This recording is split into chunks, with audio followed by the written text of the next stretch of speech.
నేనొక క్లయింట్‌కి 30,000కి సెల్ చేసిన ఈ ప్రాజెక్ట్, ఈరోజు మీకు దీని టెంప్లేట్ అనేది ఫ్రీగా ఇస్తాను. ఇది ఒక ఫుల్లీ ఆటోమేటెడ్ రిక్రూట్‌మెంట్ సిస్టము. అంటే ఈ సిస్టమ్ మీరు పెట్టుకుంటే మీకు హెచ్ఆర్ అవసరం గూడా ఉండదు. ఈ వర్క్ ఫ్లో కొంచెం పెద్దదే మీరు చూస్తే. ఇన్‌ఫాక్ట్ చాలా పెద్దది. But no problem. దీని మీద నేను ఆల్రెడీ ఒక యూట్యూబ్ వీడియో కూడా చేసున్నాను. మనం షార్ట్‌గా దీని గురించి మాట్లాడుకుందాం. ఎవరైనా ఒక అప్లికెంట్ ఇక్కడ ఫార్మ్ ఫిల్ చేస్తే, ఆ ఫార్మ్ అనేది ఆటోమేటిక్‌గా గూగుల్ డ్రైవ్‌లో అప్‌లోడ్ అయిపోతుంది. అండ్ ఈ ఫార్మ్‌లో బేసిక్‌గా వాళ్ళ రెజ్యూమే, వాళ్ళ బేసిక్ డీటెయిల్స్ అనేవి అడుగున్నాము. అండ్ అప్లికెంట్ యొక్క డీటెయిల్స్ లైక్ నేమ్, ఏజ్, ఏ కాలేజ్ చదివాడు ప్రతీదీ ఎక్స్ట్రాక్ట్ చేసుకొని దాన్ని ఎయిర్ టేబుల్‌లో స్టోర్ చేస్తాము.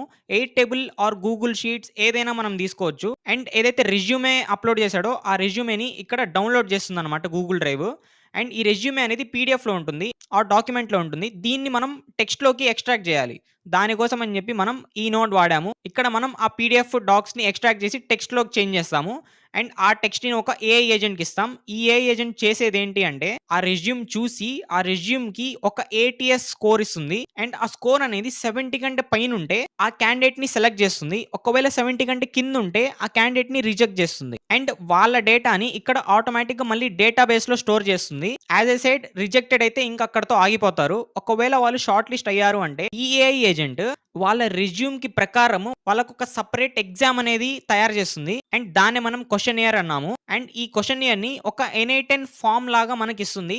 అండ్ ఈ ఫార్మ్ లింక్ ఏదైతే ఉందో, ఆ లింక్ అనేది ఈ డేటాబేస్‌లో మళ్ళీ మనం స్టోర్ చేసుకుంటాం. అండ్ నెక్స్ట్ ఈ ఈమెయిల్ ఏజెంట్ ఏం చేస్తుంది అంటే, ఒక ఈమెయిల్ అనేది ఇస్తుంది. ఇలా మీరు షార్ట్ లిస్ట్ అయ్యారు. ఈ ఎగ్జామ్ రాయండి అని.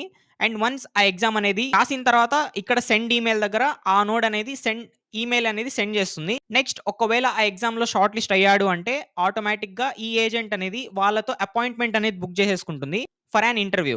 అండ్ ఆ ఇంటర్వ్యూలో ఏ స్క్రీనింగ్ క్వెషన్స్ అడగాలి అనేది కూడా ఈ ఏఐ ఏజెంటే మనకు స్పెసిఫై చేస్తుంది. అండ్ దాన్ని గూడా ఇక్కడ ఆటోమేటిక్‌గా ఎయిర్ టేబుల్‌లో స్టోర్ చేస్తుంది. అండ్ వన్స్ ఆ ఇంటర్వ్యూ అనేది స్టార్ట్ అయినప్పుడు ఆటోమేటిక్‌గా ఈ డేటాబేస్‌లో స్క్రీనింగ్ క్వెషన్స్ అనేవి గూడా ఉంటాయి. దీన్ని లిటరల్లీ మీరు ఎవ్వరికైనా సెల్ చేయొచ్చు. అండ్ నేను దీన్ని మీకు ఫ్రీగా ఈ టెంప్లేట్ ఇస్తున్నాను.